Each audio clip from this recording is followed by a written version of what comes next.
¿Cuál es el propósito de un sistema de cumplimiento, un complaint? Bueno, la idea es mitigar riesgos. Quiero que quede claro, todos los que estamos aquí, los riesgos en cualquier empresa no se pueden eliminar, no se pueden desaparecer. Podemos mitigarlos, podemos ya sea de alguna manera meterle un control para que no trascienda, o quitarnos de ahí, o aceptar el riesgo.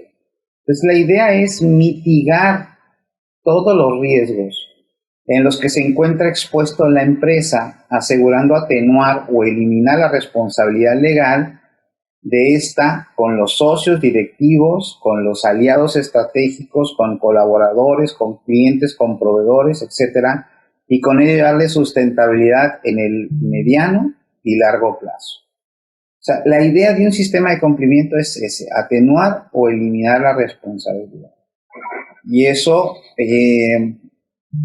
esto pues es un trabajo arduo, porque a veces hay que poner muchos controles que pudiesen en un momento dado parecer burocrático, pero es con la intención de mitigar riesgos. Por eso yo siempre les decía, en el protocolo que hace el contador para ver si un registro contable si una transacción se reconoce no en los estados financieros, ¿cómo decíamos, ¿no? Pues cómo puedes tú darte cuenta, o cómo puedes tú, qué procedimiento sigues para que una transacción, es decir, una póliza, la reconozcas dentro de tus estados financieros? Pues hay un protocolo que tiene las normas de información financiera y te dice cómo lo tienes que hacer.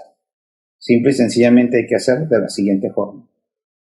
Igual aquí, en todas y cada una de las operaciones de la empresa, nosotros tenemos que sentarnos y observar los riesgos que están metida cualquier una de las empresas, tanto riesgos tributarios como riesgos penales, ¿no? Y en cada proceso va a haber uno, ¿sí? Inclusive hasta el cohecho, ¿no? Puede estar aquí, ¿no? Entonces, un sistema de cumplimiento básicamente idóneo, es un instrumento idóneo para enfrentar desafíos económicos, jurídicos y sociales derivados de la globalización y en el ámbito de la criminalidad económica organizada y la corrupción. Ojo, criminalidad económica organizada. Y acuérdense que los delitos económicos, en el caso son los casos fiscal, en los casos de delitos tributarios y los delitos de lavado de dinero, todos los delitos económicos ya hoy día ya son organizados. Y eso también lo vamos a observar porque lo tenemos que conocer. Por lo tanto, se requiere su articulación con el desarrollo de los objetivos de la compañía y ese ha sido uno de mis pilares en cada plática que doy, a veces de 69, cada plática que doy de cierre de declaración. Si no conozco la empresa, yo no puedo defender a la empresa. No tengo forma de defenderla. Porque si yo quiero decir, a ver,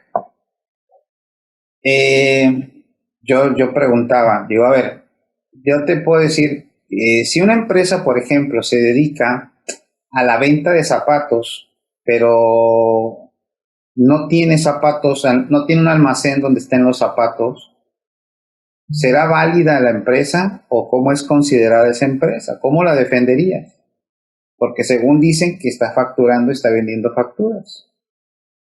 Entonces, básicamente, la pregunta, la respuesta automática de cualquier persona que conoce el código, no, es una facturera, porque no tiene almacén, porque no tiene la mercancía. Sí, pero si te digo que el modelo de negocio de esa empresa es un modelo de negocio digital, lo cual el modelo de negocio digital no requiere almacén, sino que tus proveedores son el almacén, ¿qué me dirías?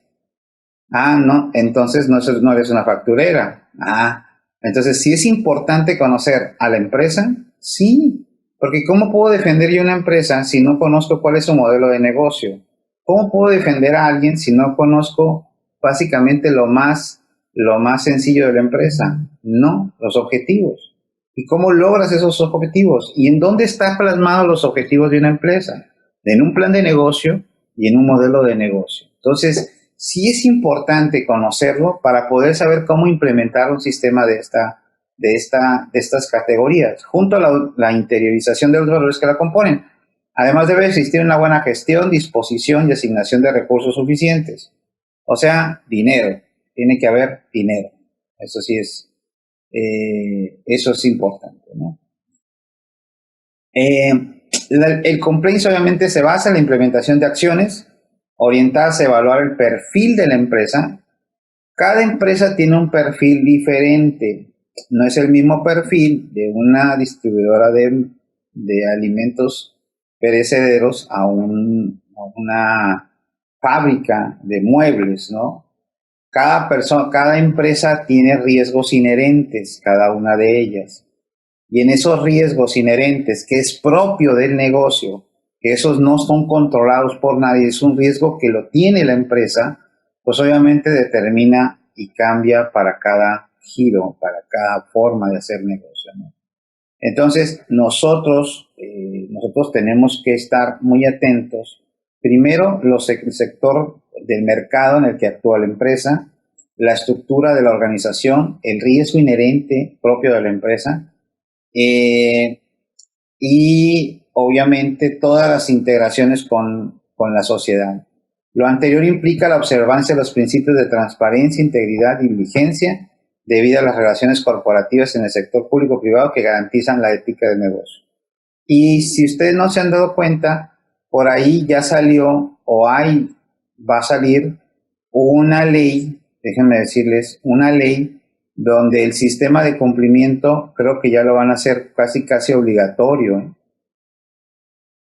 Ay, ahorita les digo lo planteó esta Morena. Ahorita les digo cómo se llama la ley. Es una iniciativa que la publicaron ahora en diciembre. De hecho, yo publiqué y les dije que hay que ponernos a estudiar porque se llama Ley General de Responsabilidad Empresarial y Debida Diligencia. Si alguien quiere la iniciativa, yo la tengo, yo se las paso sin ningún problema.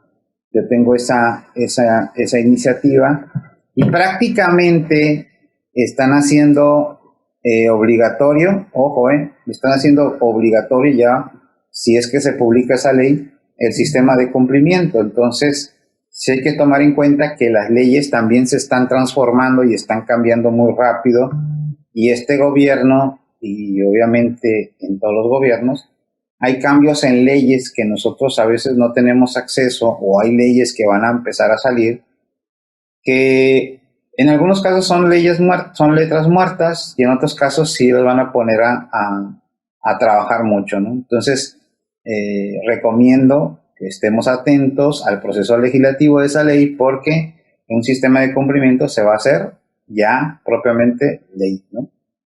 Bien, vamos a conocer un poco la responsabilidad jurídica de las personas morales. Y fíjense que el 421 del Código Nacional de Procedimientos Penales, que es donde muchos se sitúan o están fundando el tema del sistema de cumplimiento, dice que el ejercicio de la acción penal y la responsabilidad penal autónoma de las personas jurídicas será penalmente responsable los delitos cometidos a nombre, por cuenta o en beneficio o a través de medios que ellas proporcionen cuando se les haya determinado que existió, y la parte azul, esta parte grande, es que existió inobservancia del debido control de su organización. Entonces, los especialistas en sistema de cumplimiento dicen: yo, para demostrar que sí tenía debido control de la organización, pues hago un sistema de cumplimiento. Hay muchas situaciones en las cuales yo no estoy totalmente de acuerdo, pero pues al final ellos son los que lo ven desde el punto de vista de la norma 19.601, 19.602, ¿no? En el caso tributario. Para mí, el debido control es tener un sistema de control interno debidamente documentado y puesto en práctica y autorizado por las asambleas correspondientes de los socios. ¿Por qué? Porque el sistema de control interno, que también el año pasado di un curso en donde yo confronté el sistema de cumplimiento y el COSO, control interno de COSO, y vimos que muchas de las cosas que están en un sistema de control interno lo toma o lo retoma, en todo caso, un sistema de cumplimiento.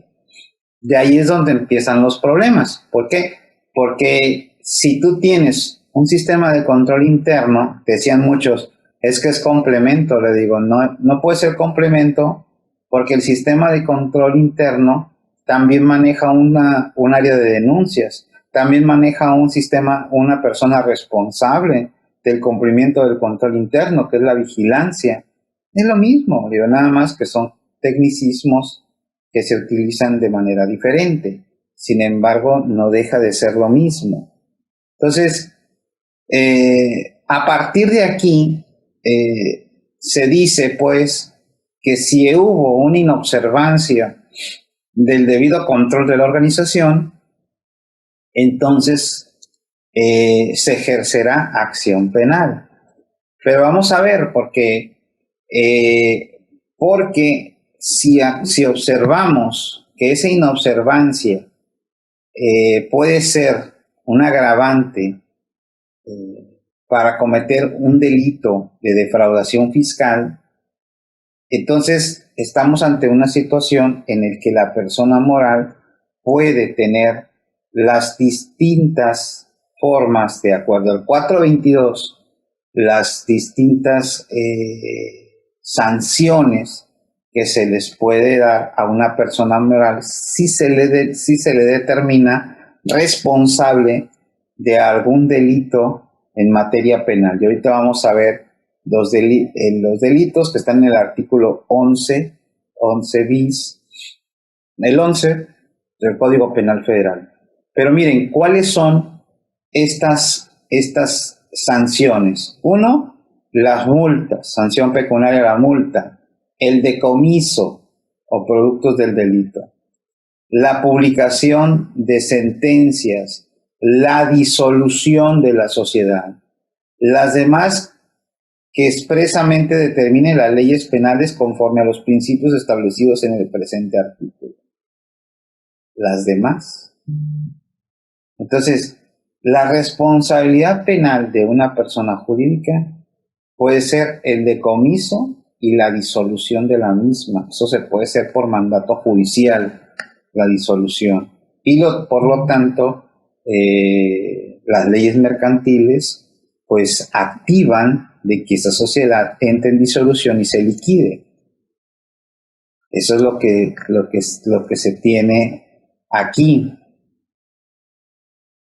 El artículo 229 de la Ley General de Sociedades Mercantiles, la consecuencia en el caso de la disolución, si ustedes se dan cuenta cuáles son los casos en que una sociedad entra en disolución, es por expiración del término del fijado del contrato. Si la sociedad dice vamos a estar, 20 años, se acaban los 20 años, ya entra en disolución, por imposible seguir la realización del objeto, o sea que es imposible hacer el objeto, ¿no? El objeto social también, o por quedarse ya finalizado, ¿no?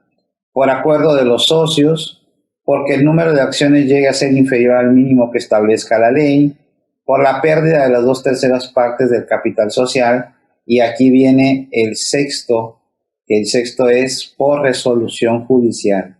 Entonces el 229 de la Ley General de Sociedades, en consecuencia y estando de acorde al 422 del Código Nacional, la sociedad puede entrar en disolución y de ahí seguir el proceso de liquidación.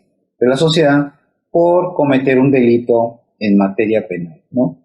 Hasta el día de hoy no hemos visto, en lo personal yo no he visto una sociedad que se haya llevado a juicio, en lo personal no, probablemente sí haya una sociedad que se haya llevado a juicio y que hayan ordenado la disolución de la sociedad. El 11 bis del Código Penal Federal dice las personas jurídicas podrán imponerse alguna o varias de las consecuencias jurídicas cuando hayan intervenido en la comisión de los siguientes delitos. Y en el apartado A, pues está el terrorismo, el lavado de dinero, las operaciones con recursos de procedencia ilícita. Y en el apartado B está el contrabando de sus equiparables, la defraudación fiscal y el tema de la compraventa de comprobantes, ¿no? El 113 bis, que eso ya es reforma del 2019 al 2020. Entonces, fíjense bien que las disposiciones, si una de las, si en algún caso la empresa, la persona moral, se le determina, se le hace, se le halla culpable por alguno de estos delitos cometidos en un juicio, entonces, ¿qué es lo que va a suceder? Pues el juez puede, en el caso de la fiscalía, puede determinar que esa empresa se disuelva y en todo caso, pues sería ya un procedimiento que pues tendríamos o estaríamos hablando ya de esa empresa tendría que liquidar. Que sería un procedimiento interesante, les voy a decir por qué. Porque así dejarían de haber tantas empresas que anduvieran facturando, por orden judicial se liquidan y esas sociedades quedan sin actividad y se tendría que cancelar todos y cada uno de los registros, quedaría inscrita en el registro público de la propiedad y ya no tendría personalidad jurídica y por lo tanto se da de baja del SAT, y al darse de baja del SAT por orden judicial, pues se da ya todos los procedimientos, ¿no? Entonces, fíjense bien, todo esto, lo que se puede llevar o lo que puede suceder por no tener un sistema de control. El último párrafo del mismo Código Penal Federal, y esta es la parte en la cual sí es importante tener un sistema de cumplimiento, porque dice que la sanción podrá atenuarse hasta una cuarta parte si con anterioridad al hecho que se le imputa, la persona jurídica contaba con un órgano de control permanente encargado de verificar el cumplimiento de las disposiciones legales aplicables para darle seguimiento a las políticas internas de prevención delictiva y que haya realizado antes o después del hecho que se le imputa la disminución del daño provocado por el hecho típico. Es decir, que la empresa tenga un departamento encargado de controles de riesgos tanto jurídicos, para hablarlo en términos generales, pero que vayan en contra de la hacienda pública. ¿Sí? Entonces, la idea de un sistema de cumplimiento es esta. La idea de un sistema de cumplimiento es atenuar todos y cada uno de los riesgos que pueda tener y que en caso de que haya un procedimiento jurídico o en contra de la persona moral, poder que ese sistema de cumplimiento sea prueba para que el juez, en todo caso, en la determinación ya sea de la vinculación a proceso o no vinculación a proceso, sea suficiente para poder que sea parte de las pruebas que pueda él tomar en cuenta y que quien impute también tiene que tomar en cuenta esta parte en cuanto a la persona moral, que no hubo observancia, que se determinó basado en la investigación, etcétera, que no hubo observancia del control de la sociedad, por lo tanto se le imputa el delito y así sucesivamente, ¿no? Se sigue todo el proceso penal. Bien, hay que recordar que a partir del artículo 19 constitucional, el Ministerio Público es el único que puede solicitar al juez la prisión preventiva. Ni es la Procuraduría Fiscal, ni es la Secretaría de Hacienda, sino el Ministerio Público, ¿sí? Y que cuando otras medidas cautelares no sean suficientes, porque depende mucho del sistema penal que vayas a tener. Si es el garantista, pues obviamente hay otras formas de garantizar, hay otras formas de medidas cautelares. Pero si ya es sistema penal del enemigo, entonces ya es oficioso cuando hay delincuencia organizada, corrupción, tratándose de delitos de enriquecimiento ilícito, ¿no? Y eso es algo muy importante que lo conozcamos porque parece ser que muchos de los colegas, estas partes como que no les interesa. Y esto es importante porque si yo tengo un proceso, si una persona moral tiene un proceso, ¿verdad? Un proceso ya sea por compraventa de facturas, etcétera, hay que cuidar mucho esta situación de las prisiones preventivas o de las medidas cautelares, o sea, como ser económica, como pueden ser otras, ¿no? Y obviamente tratar de que con los abogados que tengan ustedes ahí, pues haya esta comunicación de ver que ya sean los representantes de la sociedad, pues quiten alguna medida cautelar en la cual él esté en libertad llevando un proceso penal, ¿no? Y tener todo, ¿no? Ahora bien, el 22, al su modificación al 22 constitucional, dice que en el caso pues, podrá haber una extinción de dominio, será procedente de bienes de carácter patrimonial y se encuentra relacionados con una investigación de hechos de corrupción, encubrimiento, delitos cometidos por servidores públicos y de delincuencia organizada. Por eso es que ahorita todos estos, el citatorio que ustedes vieron al principio, no deja dudas de que la autoridad quiere armar un proceso penal, pero de delincuencia organizada, porque necesita más elementos. Acuérdense que el artículo 2, y ahorita creo que lo vamos a ver, de la diferenciar contra la delincuencia organizada, dice que más de tres o más, ya que se unan para cometer delitos de hecho, pues será ya parte de la delincuencia organizada.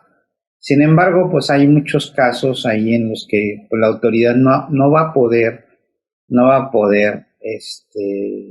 llegar a esa situación en delincuencia organizada porque pues hay que demostrar que se unieron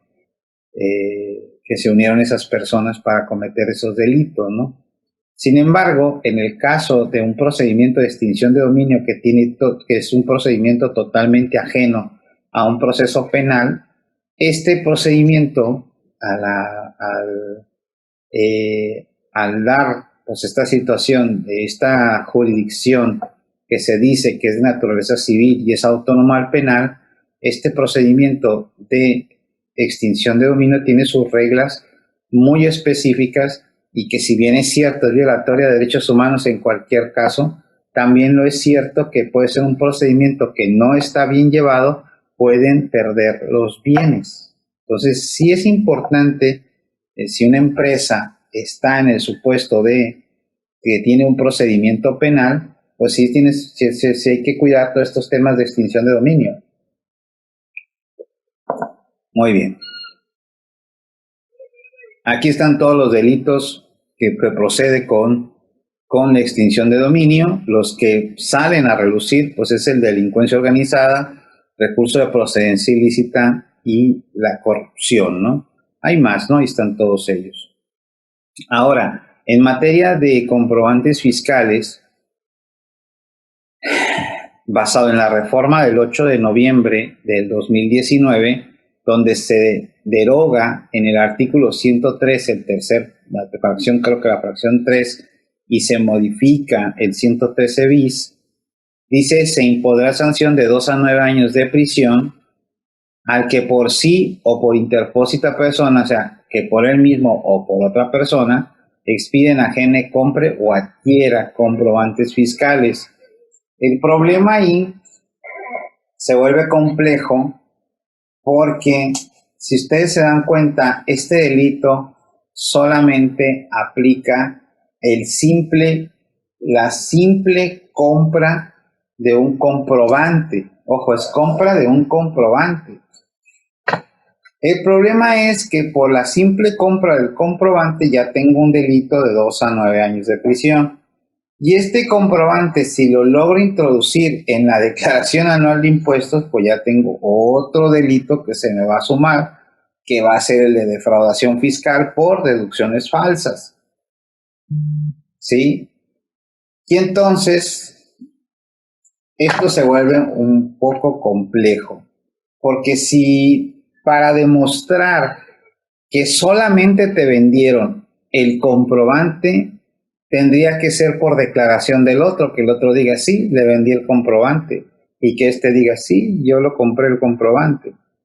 Pero si se relaciona con un acto jurídico, o un acto jurídico en que ambas partes están de acuerdo en la realización de un acto, ya sea una compra-venta, una prestación de servicios, hay un contrato y hay muchos elementos que desvirtúan que esto no fue una compra de comprobante, este delito queda fuera. ¿Por qué? Porque aquí nada más se está hablando de el comprobante, que está enajenando un comprobante fiscal. Y ahí es donde vienen los problemas con este delito, es mi opinión, ¿no? Igual otros puedan decir que no. Al que se publique a través de cualquier medio de anuncios, Mercado Libre, ¿cuál otro? El Facebook tiene también un área de ventas, cualquier medio electrónico donde tú estés publicando, el periódico, la sección amarilla, etcétera, también te van a sancionar. Igual a los servidores públicos van a ser destituidos, inhabilitados de 1 a 10 años. Pero el servidor público también le vas a meter los de 2 a 9 años de prisión, o nomás los vas a deshabilitar, porque pues si los vas a deshabilitar nada más, pues andan libres y el pobre contribuyente también está fregado, ¿no? Entonces, ¿qué es lo que conviene? Meterse a trabajar como servidor público y vender facturas como servidor público, porque nomás te van a destituir del empleo y se acabó. Interesante, ¿no? Bien, este es el artículo de la Ley Federal contra la Delincuencia Organizada. Dice cuando 3 o más personas se organicen de hecho para realizar, y aquí es donde muchos abogados en materia penal dice, bueno, para que haya una organización de hecho, pues son, en el caso, por ejemplo, de del narcomenudeo o del narco, pues ellos se organizan de hecho para realizar un acto delictivo que va encaminado pues a un acto que tiene que es antijurídico, ¿no? O sea, es un acto que es ilegal. Pero en el caso de un comercio, dice 3 o más personas que se organizan de derecho, ya no es de hecho, ya es de derecho, porque hay una organización jurídica, ya hay una acta constitutiva, hay un registro ante el Servicio de Administración Tributaria, y su objetivo no es estar delinquiendo, su objetivo es realizar comercio. Y si el objetivo es realizar comercio basado en ciertos aspectos, pues no entrarían en esta configuración de este delito porque pues no están en este supuesto de que se organizaron de hecho. O sea, en la mañana me levanté y voy a hacer una empresa con mi vecino y ¿sabes qué? Vamos a hacer una empresa para vender facturas y hacer delinquir. No, eso no es así. Eso lo tendría que demostrar, ¿no? Insisto, tendría que ser declarado por las partes, ¿no? Dice, en forma permanente o reiterada, conductas que por sí o unidas a otras, y aquí es donde está el problema en la redacción. Muchachos, fíjense bien. Supongamos que son 3 empresarios trinqueteros, que son lavadores de dinero, que son unos delincuentes, ya me adelanté. Y es aquí donde yo le comentaba a la contadora de ahí de la Ciudad de México, porque ellas están siguiendo a una empresa, la están siguiendo por delincuencia organizada en materia de delitos fiscales. Yo le dije, ¿tú sabías de la empresa vendía facturas? No, dices, pues sí sabía, pero no, pero yo no, pero a mí no me dicen nada, o si ellos lo hacen o no. Digo, está bien. Aquí el problema es el siguiente. Si dice aquí que de 3 o más personas se organizan de hecho para realizar en forma permanente y reiterada conductas que por sí, o sea, por ellos mismos, o los delincuentes, o unidas a otras, ¿quiénes son esas otras? ¿Quiénes son esas otras personas? Las que realizan igual actos ilícitos que él o actos lícitos. Entonces decía una experta en derecho penal, decía, bueno, pues es que ahí está hablando de otras, que otras pueden ser que realizan actos jurídicos lícitos. Por ejemplo, el contador. Entonces, si estamos hablando de que estas empresas se están uniendo para realizar una defraudación fiscal al fisco federal y están utilizando comprobantes que amparan actos jurídicos inexistentes o actos jurídicos simulados o actos jurídicos que son falsos, entonces quiere decir que la otra persona, si no tiene un protocolo de actuación, es decir, los contadores no tienen un protocolo de actuación para poder filtrar la información que registran, entran en el juego. Ni modo, ahí estás. Tiene como fin o resultado cometer alguno de los delitos siguientes, ¿no? Y ahí está los nuevos que a partir de noviembre del 2019 entraron, que es la defraudación fiscal, que es el artículo 108, y los supuestos de fiscal del equiparable del 109, fracción 1 y fracción cuarta, ¿no? Que son actos jurídicos simulados, y el 109, nada más déjenme ver, en la fracción, creo que la 109 primera son las deducciones falsas, ¿no? Sí, consignan acciones presente efectos, deducciones falsas, ingresos acumulativos menores, obtenidos a valor de actos o actividades conforme a las leyes.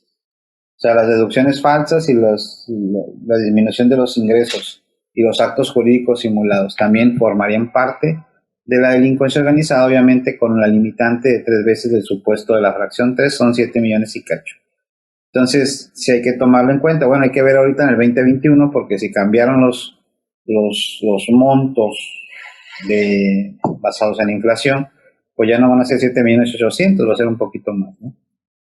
Entonces, pues está interesante. Al meterle esta limitante, muchachos, pues le están dando carta abierta, porque antes no había limitante y antes podían meterte en delincuencia organizada por N monto, ¿no? A partir del 2019 para atrás, pero ahorita pues ya hay una limitante y pues no se pueden ir para allá. Bueno, el cohecho, el 222 del Código Penal, el servidor público que por sí o por interpósita persona solicite ilícitamente para sí o para otro dinero o cualquier beneficio o acepte una promesa para hacer dejar realizar un acto propio de sus funciones inherentes a su empleo, cargo o comisión. Y eso pues se está dando ahorita mucho. Si antes se daba este tipo de actos, este tipo de delitos, pues hoy se da con mayor facilidad, ¿verdad? El que dice, las personas se mencionan en el artículo 212 de este código, el que prometa, el que entregue cualquier beneficio para que haga o omita un acto relacionado, ¿no? Entonces también hay para servidores públicos, está este tema. Y en el caso del 400 bis, que viene el tema del lavado de dinero,